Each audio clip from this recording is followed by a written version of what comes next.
नीमच से तुम्हारे मित्र हैं ब्राह्मण नेता, उनका सोशल मीडिया से मेरे पास एक प्रश्न आया था, वो निवेदन, क्या जीवन में गुरु बनाना आवश्यक है और सच्चे सदगुरु की प्राप्ति हो जैसे इंसान को हमें क्या करते रहना चाहिए? गुरु बिना भवन की तरह कोई जो इत्यादि के शास्त्र और भगवान के भी जितने अवतार की बात करते हैं, भगवान श्री कृष्ण जी ने सांदीपनि गुरु का आश्रय लिया, आपके बगल में आए और बाद में पार्श्वत मंत्रों के लिए उपमन्यु जी को भी गुरु बनाया, तो पुराण इत्यादि के अनुसार। साथ ही भगवान श्री रामचंद्र जी ने गुरु वशिष्ठ से, गुरु विश्वामित्र से, अगस्त्य जी इत्यादि से कई विद्याओं को ग्रहण किया, सीखा। गुरु का उद्देश्य क्या है बनाने? अज्ञानांधकार का विनाश करके ज्ञान प्रकाश से आप्लावित करने वाला तत्व गुरु है।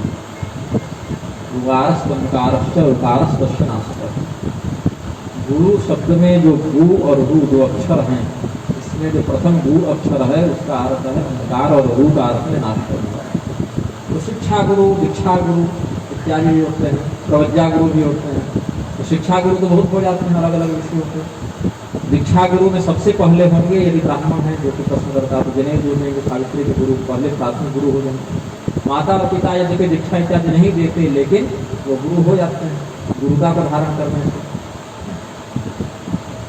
तो गुरु बनाना आवश्यक है, बिल्कुल आवश्यक है, अनिवार्य भी है, क्योंकि बिल्कुल सर्वथा गुरुहीन व्यक्ति यदि हो जाए, जैसे पांडव इत्यादि भी जब चक्रा नगरी में एकांतवास कर रहे थे तो गुरुहीन होने के कारण चित्ररथ गंधर्व ने उनके अज्ञान में बाधा दी। जब वे पांचाल नगर जाते हैं, द्रौपदी से अंदर में सम्मिलित हो तो पूछे अर्जुन, हम लोग को इतने देश के जाते हैं, फिर हम पर गंधर्वों का आक्रमण कैसे हुआ? बोले तुम गुरु विहीन हो। हम मन को फिर उन्होंने अपना पुरोहित बनाया। पुरोहित भी गुरु होता है, पुरोहित भी गुरु होता है। तो गुरु सबसे पहला वह है जो कुल गुरु, उससे बड़ा गुरु को नहीं। जो कुल गुरु है सबसे प्रधान गुरु वही है। यदि वह स्वयं अनुमति देकर किसी और गुरु के पास भेजे तब जाना चाहिए, ऐसे देखा देखी नहीं जाना चाहिए। अब कई बार क्या है, कुल गुरु का लोप हो गया, अब कुल में कोई गुरु रहे नहीं या हैं तो उनमें उतनी क्षमता नहीं, उतना ज्ञान है, उतना आचरण नहीं। तो उस स्थिति में उनका सम्मान करते हुए बिना उनका किसी शास्त्रनिष्ठ संप्रदायविद आचार्य को आपके कुल परंपरा को समझे और उसके विरुद्ध न जाए। ये नहीं कि आप कुल मार्ग से दीक्षित तो वैष्णव मार्ग की दीक्षा ले लिए और वैष्णव मार्ग से दीक्षित तो कौल बन गए, ऐसा भी नहीं। जो आपकी परंपरा है शास्त्रीय, उसमें रहते हुए उसी संप्रदाय के अन्य गुरु का आश्रय आप ग्रहण करना चाहिए। ये नहीं कि टीवी में देख लिए किसी को बड़ा विद्वान या चकाचक तो उसके पीछे चल गए वैसा नहीं होना चाहिए। परंपरा से विरुद्ध जाकर दीक्षा लेने वाला व्यक्ति भी नरक जाता है, गुरु भी जाता है। अब सब गुरुओं का हो गया कि सबसे अधिक चले हमारे, ये बहुत बड़ा प्रबंध हो गया। लेकिन क्या है, दापेत को कृतं पापम यथा भार्या स्वभरतरी तथा शिष्य कृतं पापम गुरु गृहात निश्चितम। जैसे पत्नी अपने किए गए पाप को पति में स्थापित कर देती है, वैसे शिष्य भी अपने किए गए पाप को गुरु में स्थापित करता है। तो जिसके जितने चेले उसके चेलों का पाप भी गुरु होता है, वही बात है। तो शिष्य को जितनी परीक्षा गुरु बनाने के लिए लेनी है, गुरु भी किसी को शिष्य बना के उतनी परीक्षा ले ले। शास्त्र तो यहाँ तक कहते हैं, ब्राह्मण यदि आपके पास आया है दीक्षा के लिए तो 1 वर्ष तक उसकी परीक्षा लें कि वो योग्य है भी कि नहीं। कहीं वो आपसे दीक्षा लेने के बाद ऐसा काम तो नहीं करेगा कि आप नरक चले जाइएगा। और क्षत्रिय है तो 2 वर्ष, शूद्र वैश्य है तो 3 वर्ष, शूद्र है तो 4 वर्ष उसके सदाचरण की परीक्षा करें फिर दीक्षा दी। और स्त्री है तो स्त्री का गुरु होता है पति, तो पति जिसके मंत्र से दीक्षित होगा वही उसके लिए प्राकृतिक गुरु हो जाएगा। और यदि नहीं तो मात्र गृहस्थ धर्म का पालन करते हुए सदाचरण करने से ही पति की गुरु की पूर्ति हो जाती है, पत्नी की गुरु की पूर्ति पति की गुरु हो जाती है। अब क्या उल्टा हो रहा है, पत्नी ही टीवी देख के किसी गुरु बना ली और घर में की झगड़ा के वो महाराज जी बहुत अच्छे हैं, उन्हीं से दीक्षा लेना है सबको। तो ये उल्टी रीत हो गई है ना। इधर उधर सहेलियों से देख के सुन के टीवी मोबाइल से किसी को गुरु मान लिए, अब मजबूरी में बेटा पति ससुर सब उसे गुरु मानते हैं। ये गुरु जी दृढ़ता पूर्वक एक बात सुनिए, आपने कोई शिष्य नहीं बनाया, इसका कोई भैया हमको अगर नरक जाना होगा तो अपने पाप से जाएंगे, दूसरों पाप से क्यों नरक जाएंगे। हम गए नरक यदार बोले कि देखो तुमको बदिरा पान के कारण ये दंड मिलेगा। हमने कहा प्रभु हम तो बदिरा पिए नहीं, कभी अरे आपका चेला पी रहा था जो उसका आधार भोगिएगा, आप गुरु हैं। मैं अपराध मैं नरक जाने के लिए तैयार हूँ, लेकिन अपने कर्म की जिम्मेदारी पर। हाँ हमने किया है दूसरे दंड के लिए, लेकिन कोई और कर जाए उसका फल मुझे नहीं देगा। दूसरी बात, ऐसा नहीं जिससे नहीं बनाया हमने। मुझे स्मरण लगभग 25 वर्ष की शारीरिक अवस्था में हमने 8 या 10 वर्ष से बनाया, जिसमें महिला केवल एक है, वो हमारी चाची है, इसीलिए वो भी कोई बाहर की नहीं, हमारे परिवार की, इसीलिए वो भी 8 वर्ष तक उनके सदाचरण की परीक्षा देने के बाद। बाकी आपको जो ज्ञान चाहिए तो बिना दीक्षा के ही किया है, उसमें क्या है गुरु शिष्य का संबंध बनाना है। अब ज्ञान का मैं आपका नाश कर रहा हूँ तो गुरु परवाची हो ही गया। लेकिन ये हाँ, यदि कोई बनना ही चाहता है तो उसके लिए मैंने शिष्य पाठी छोटी सी पुस्तक लिखी है, उनके पास सही गुरु में आ जाए, उसको पढ़ लें, सदाचरण पर स्थित हो जाएं, 1 वर्ष 2 वर्ष उसको करके देख लें, और पहले से ही आप किसी शंकराचार्य रामानुजाचार्य से दीक्षित हैं तो उसी परंपरा में रहें। आपको उस परंपरा के विषय में जो जानना है वो हमेशा ही बता देंगे आप कि आपके संप्रदाय और देवता के अनुसार क्या बताना है, हमसे जुड़कर जानना आवश्यक है। गुरु, मेरे 2 छोटे छोटे प्रश्न थे। एक प्रश्न तो ये है कि जब महाभारत का युद्ध हो रहा था तब श्रीमद् भगवत गीता के उपदेश के दौरान भगवान कृष्ण जो है अर्जुन को विराट रूप दिखाते हैं, और विराट रूप में कहते हैं कि अर्जुन ये जो तू रूप देख रहा है ये आज से पहले ये स्वरूप किसी ने नहीं देखा है। तो फिर जब दुर्योधन की राजसभा में जो उन्होंने स्वरूप दिखाया था वो क्या था, और कुरुक्षेत्र के मैदान में विराट स्वरूप दिखाने के बाद क्या किसी और को भी विराट स्वरूप दिखाया है? और दूसरा मेरा एक प्रश्न ये था कि ये जो हम शब्द सुनते हैं माया, महामाया, योग माया, ये वास्तविकता में क्या होते हैं और क्या इनके कार्य होते हैं? तो इनको मार्गदर्शन चाहेंगे। पहला विश्वरूप दर्शन का समाधान करेंगे। विश्वरूप का दुर्योधन पर आए हैं ना, भगवती कौशल्या जी को भी दिखा चुके हैं भगवान, तो जो एक बार जननी अनुवाय वो जो प्रसंग है, जो भगवान की वो पूजा करते हैं तो भगवान एक बार यहाँ भी जाते हैं पूजा रूप में, एक बार स्वयं कृष्ण वो भी दिखाए हैं। देव यशोदा जी को भी जो मिट्टी खाने वाले प्रसंग वो भी मुख में दिखा दिए। लेकिन अर्जुन को क्या कहा, तुमने जिस प्रकार का मेरा रूप देखा है उस प्रकार का रूप किसी ने नहीं देखा। अब यशोदा जी को जो विश्व रूप दिखाया उसमें ये मार काट वाला दिखा क्या करते, वो प्रसंग दूसरा था। दुर्योधन को जो दिखाया उसमें अपनी सर्वव्यापकता को दिखाना था। दुर्योधन चुनौती जरा जिसको बांध लो, कैद कर लो कृष्ण को, ये उसकी शब्दावली थी ना। तो दुर्योधन मुझे कैद करना चाहता, और दुर्योधन को पता ही नहीं कि संपूर्ण ब्रह्मांड में मैं व्याप्त हूँ, तो कितनों को कैद करोगे, कहाँ कहाँ करोगे, तुम स्वयं ही मेरे अंदर स्थित हो। यह दिखाने मात्र के लिए, अपने सर्वव्यापी होने के लिए उन्होंने दिखाया।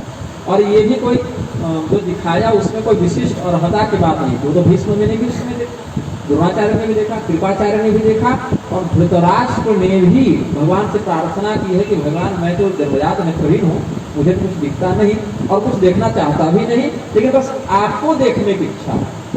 उस एक घटना के लिए धृतराष्ट्र को भगवान ने दृष्टि दी ताकि वो फिर भगवान को देख सके। और वो रूप के बाद धृतराष्ट्र का अंधत्व सामान्य जैसा था वैसे पहले जैसा हो गया। लेकिन ये दुर्योधन को दिखाने का उद्देश्य क्या था, वो भक्त नहीं था, वो ललकार रहा था। तो मात्र अपने सर्वव्यापकता को दिखाने के लिए भगवान ने दिया। विश्व रूप जो अर्जुन को दिखाया, इन्होंने अर्जुन ने स्वयं देखने की इच्छा व्यक्त की है। आपने जो विस्तार से अपनी विभूतियों का वर्णन किया पर वो विभूति योग 10वें अध्याय में एवमेत यथातत्व आत्मानं परमेश्वर दृष्ट विख्याते रूप में स्वयं को ये उन्होंने इच्छा व्यक्त की, निवेदन किया भगवान कि आपने जो कहा कि सब जगह मैं हूँ, मेरी इतनी विभूतियाँ हैं, तो मैं उसका एक दर्शन करना चाहता हूँ।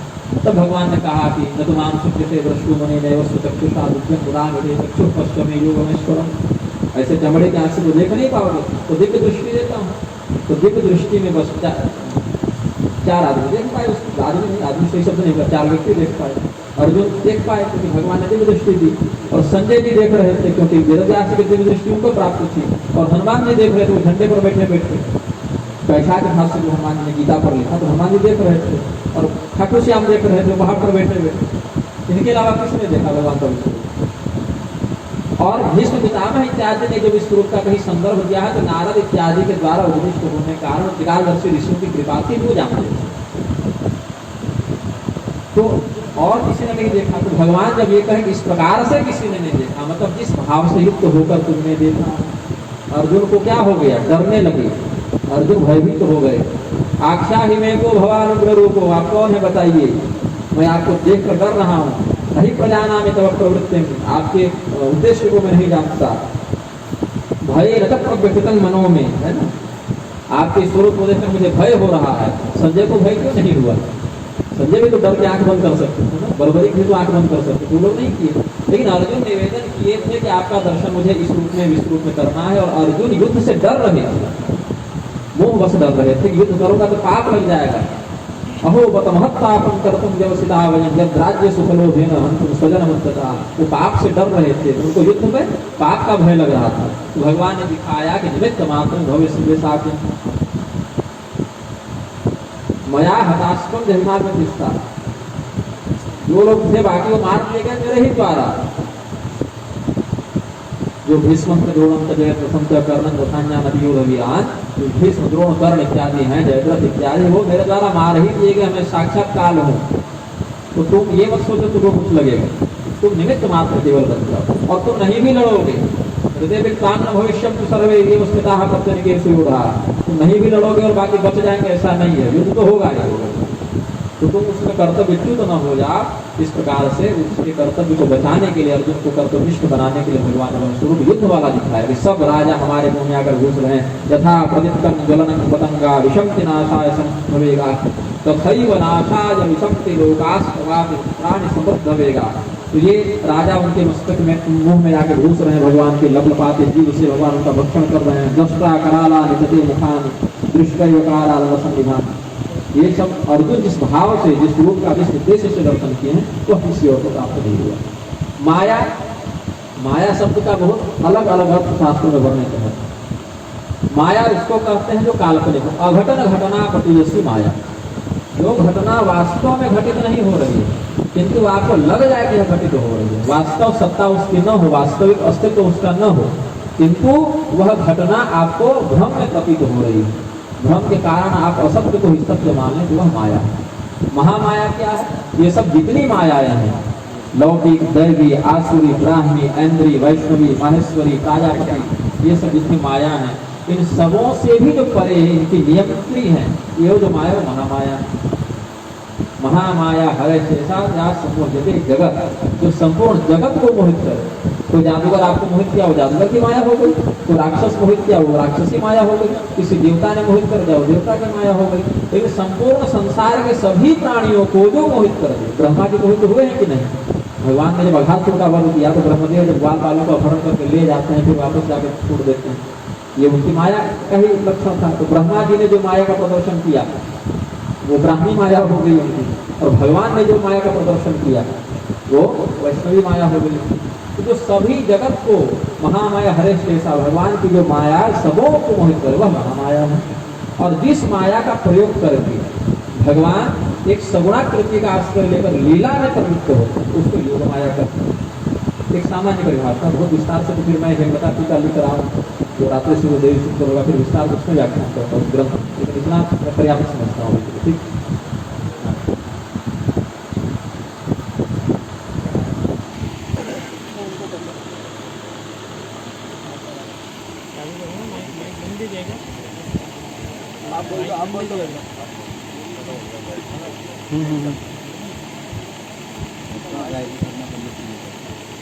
प्रणाम गुरु जी।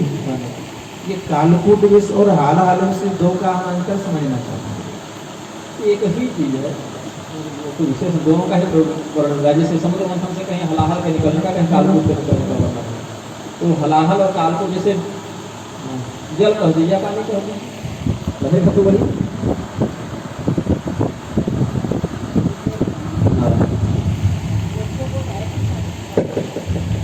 इस पर हमने कल बहुत विस्तृत व्याख्यान किया था, जो वेदाधिकार पर हमने चर्चा की थी। वेदाधिकार पर जब चर्चा की थी तो उस पर हमने समाधान किया था, कोई गायत्री खोली, कोई भी वैदिक साधना हो, उसको करने का अधिकारी बस 3 ही व्यक्ति हैं, ब्राह्मण, क्षत्रिय, वैश्य, पुरुष। यदि अधिकतम 16, 20 और 24 वर्ष की अवस्था से पहले अपने शाखा सूत्र के विधान से उपनयन यज्ञोपवीत युक्त हो गए हो, उसका पालन निरंतर करते आ रहे हो, तभी किसी भी प्रकार की वैदिक साधना में अधिकृत है, अन्यथा नहीं। हाँ, अभी बहुत कुछ करेंगे, क्या है, और फिर अभी बहुत कुछ कर रहे जो मनुष्य हम लोग नहीं कर सकते, लेकिन वो धर्म से मतलब नहीं छोड़ देना चाहिए, बल्कि अधर्म है। आपको खाने के लिए भोजन नहीं मिलेगा तो निष्ठा थोड़े खाएंगे। भोजन ही करेंगे ना, सात्विक वस्तु का आहार ग्रहण आप करेंगे। जो धर्म विरुद्ध है या शास्त्रीय है, मान लेते हैं किसी व्यक्ति को अपनी पत्नी से संतान नहीं हो रही थी, या बहन से संतान संतान हो भी जाए तो वह शास्त्र सम्मत नहीं कर पाएगा।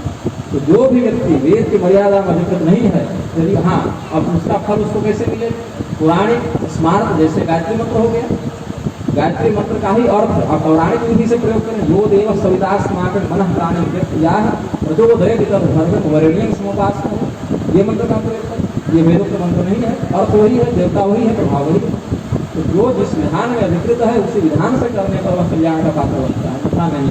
गोली चलाना है तो धनुष थोड़े उठाएंगे, और तीर चलाना है तो बंदूक थोड़े उठाएंगे, इसका विधान वह नहीं है। जबकि दोनों ही शस्त्र हैं, दोनों ही प्रहार कर सकते हैं।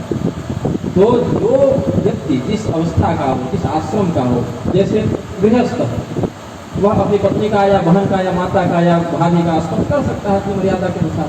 लेकिन यदि सन्यासी हो गया तो लकड़ी की स्त्री का भी स्पर्श नहीं कर सकता, चमड़े की स्त्री को छोड़ दीजिए।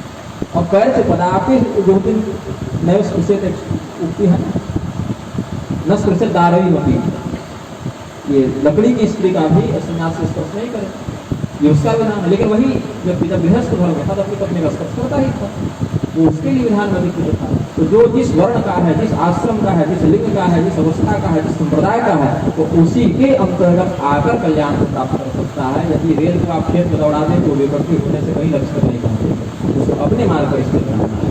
भगवान ने क्या कहा? स्वकर्मणा तम गतिमान, जो परम पद निषाद राज को और केवल को मछली मार कर नाव चला के मिल गया, वही पर वशिष्ठ जी को यज्ञ और अग्निहोत्र करके मिला।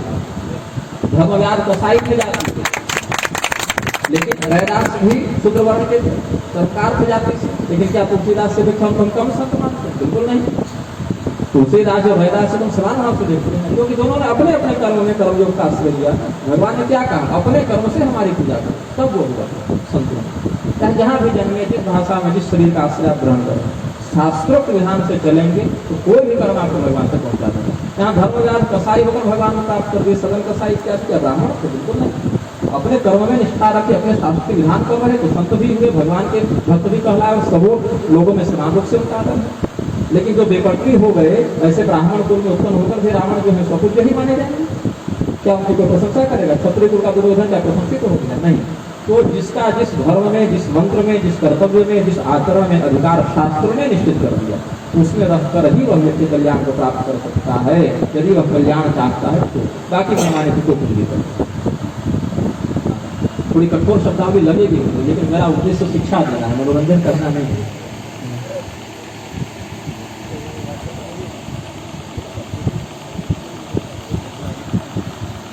अच्छा, ये है चरणों में प्रणाम है। मेरा नाम पलक शेषवाल है। भगवान क्या होते?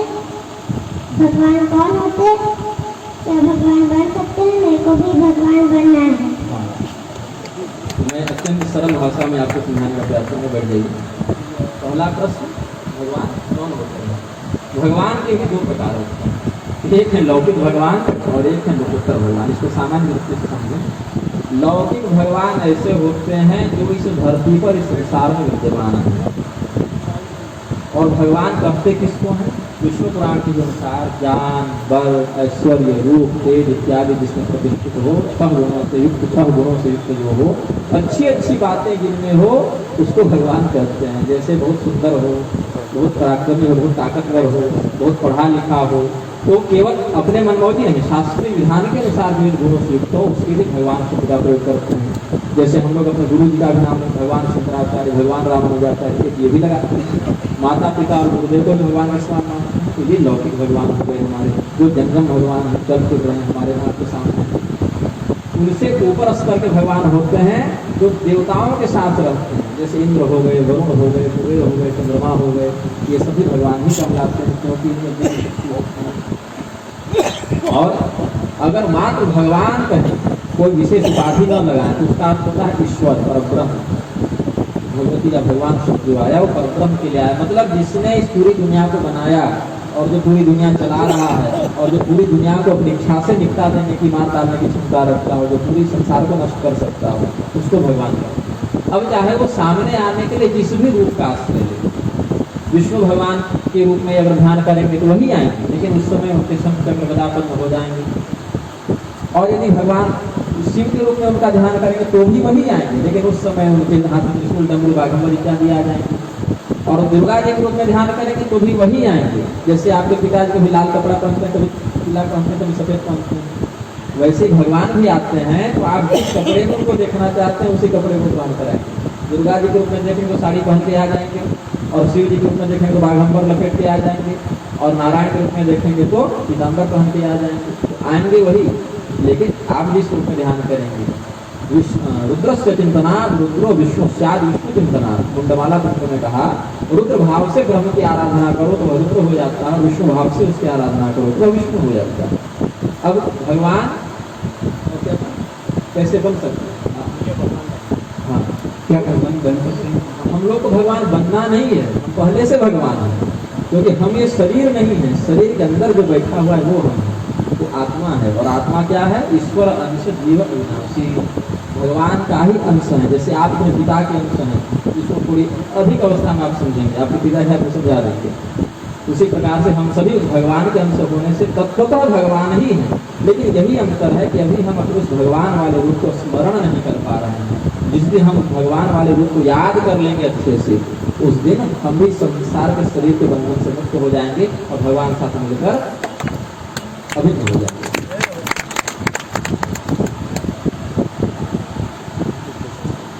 ओम नमो नारायण। अब इस बात आप घर में अपनी भाषा से समझा दीजिए। आज कथा के गति दिवस